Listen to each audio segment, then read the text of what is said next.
Assalamualaikum warahmatullahi wabarakatuh. Jumpa lagi dengan saya Ibu Guru Sawitri di pembelajaran seni budaya. Bagaimana kabar anak-anakku di rumah hari ini? Semoga semua dalam keadaan sehat dan dalam lindungan Allah Subhanahu wa Ta'ala. Mari kita awali pembelajaran pada pagi hari ini dengan membaca basmalah bersama-sama. Bismillahirrohmanirrohim. Untuk presensi pada pertemuan pagi hari ini akan diambil dari pengumpulan tugas yang akan diberikan. Jadi jangan lupa hari ini segera mengerjakan tugas dan dikumpulkan ya. Anak-anakku yang soleh dan solehah, pernahkah kalian melihat sebuah pertunjukan tari? Pada kesempatan kali ini kita akan mempelajari tentang keunikan gerak tari kreasi. Dan pada pembelajaran pagi hari ini adalah setelah membaca literasi tentang keunikan gerak tari kreasi, peserta didik mampu 1. Mendeskripsikan pengertian tari kreasi menggunakan bahasanya sendiri dengan benar. 2. Mendeskripsikan keunikan-keunikan tari kreasi yang ada di Nusantara menggunakan bahasanya sendiri dengan benar. 3. Menciptakan gerakan-gerakan tari kreasi dengan menggunakan properti yang ada di lingkungan rumah sehari-hari dengan baik. Masuk kepada kegiatan inti kita pada pagi hari ini.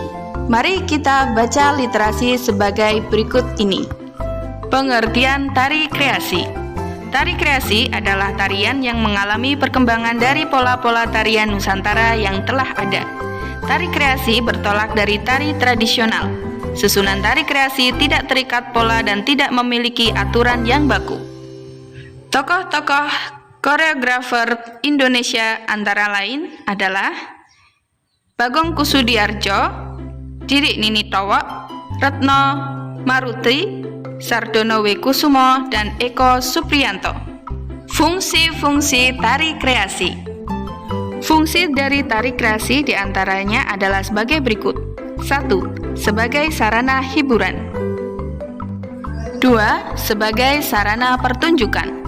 Tari kreasi yang berfungsi sebagai sarana pertunjukan diantaranya memiliki ciri pada penggarapannya, memerlukan kreativitas dan imajinasi, pementasan di tempat tertentu, dan mengandung ide yang mengarah pada pementasan yang bersifat profesional. Kriteria-kriteria tari kreasi.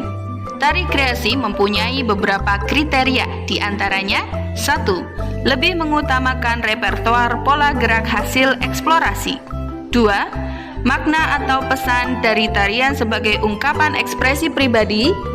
3. Menunjukkan kebebasan kreativitas secara koreografi.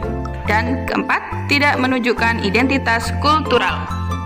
Anak-anak, tahukah kalian bahwa di Indonesia memiliki banyak sekali tarian kreasi dengan keunikan-keunikan gerakannya?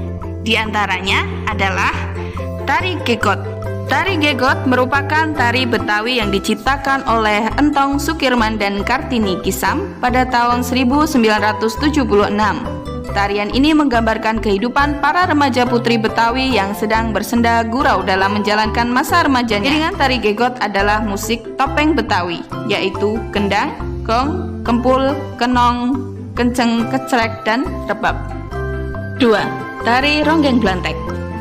Tari ronggeng blantek diciptakan pada tahun 1985 oleh Wiwi Widyastuti. Tari ronggeng blantek merupakan tari kreasi baru yang diangkat dari teater Betawi, yaitu topeng blantek, di mana dalam memulai sebuah pertunjukan, topeng biasanya sebagai pembuka. Diawali dengan sebuah pertunjukan tari yang disebut ronggeng blantek. 3. Tari Loliana. Tari Loliana adalah tari kreasi yang berasal dari Maluku.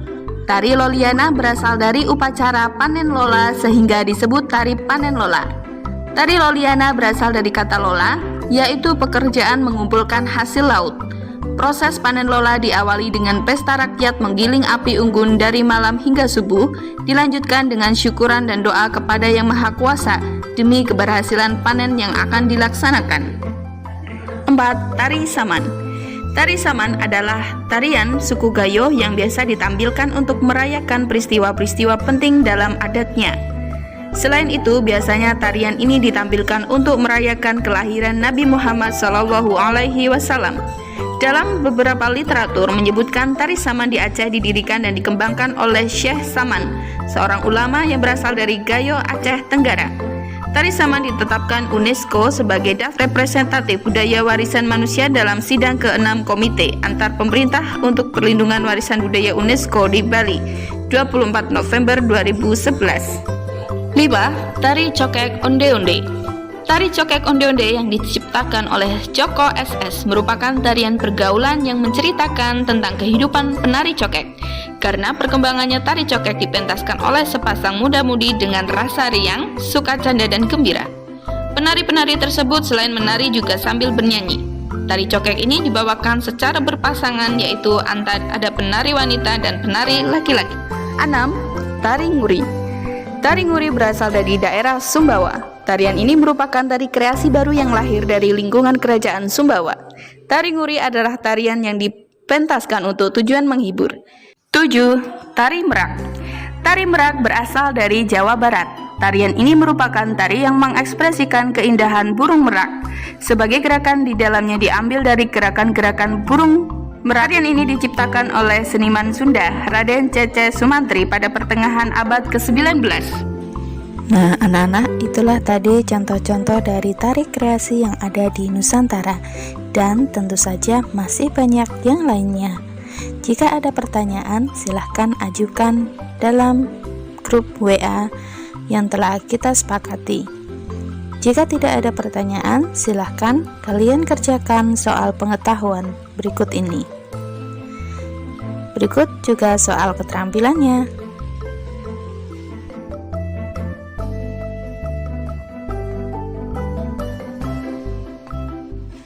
Terima kasih atas perhatiannya.